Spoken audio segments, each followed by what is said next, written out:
Most professional fund managers, people paid millions to pick stocks, fail to beat the market over a 10-year period. Most of them. Not some. Most.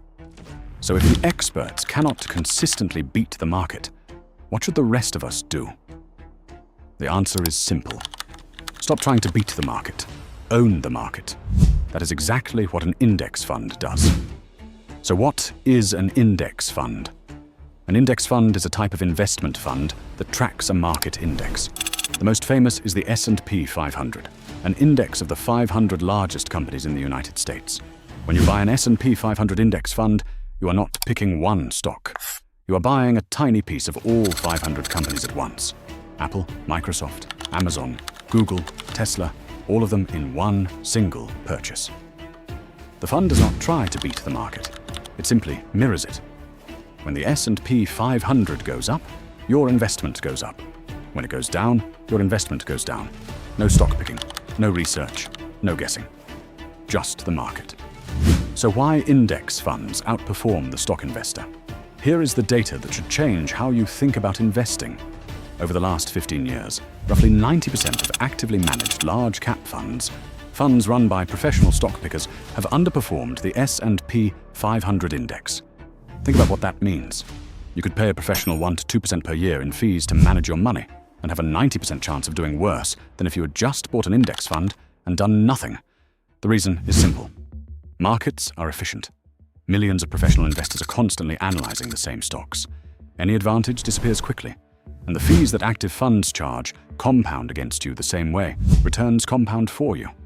A 1% annual fee sounds small. Over 30 years on a €100,000 portfolio, it costs you over €75,000 in lost compounding. How to actually buy one? Buying an index fund is simpler than most people think. You need a brokerage account. Platforms like DigiIro, Trading 212, or eToro allow you to open one in minutes. Then you search for a low-cost S&P 500 ETF, an exchange-traded fund that tracks the index. The most popular options are the Vanguard S&P 500 ETF, the iShares Core S&P 500 ETF, and the SPDR S&P 500 ETF. All three track the same index. The main difference is the expense ratio, the annual fee. Look for an expense ratio below 0.1% per year. That means for every €1,000 invested, you pay less than €1 per year in fees.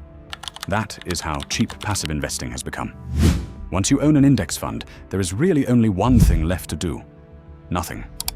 The biggest mistake investors make is reacting to short-term market movements.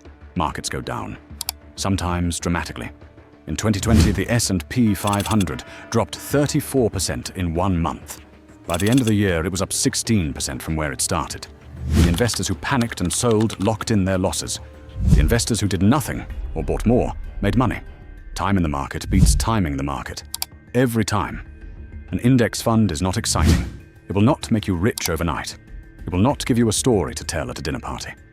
But it will, with time and consistency, turn small, regular investments into significant wealth. It has done it for millions of people. And the math behind it is exactly the compound interest we covered in the last video. If you want the complete framework for building a portfolio that actually works, check out my investing masterclass. Link in the description. Thanks for watching, and like and subscribe will go a long way and makes me able to make more financial content like this.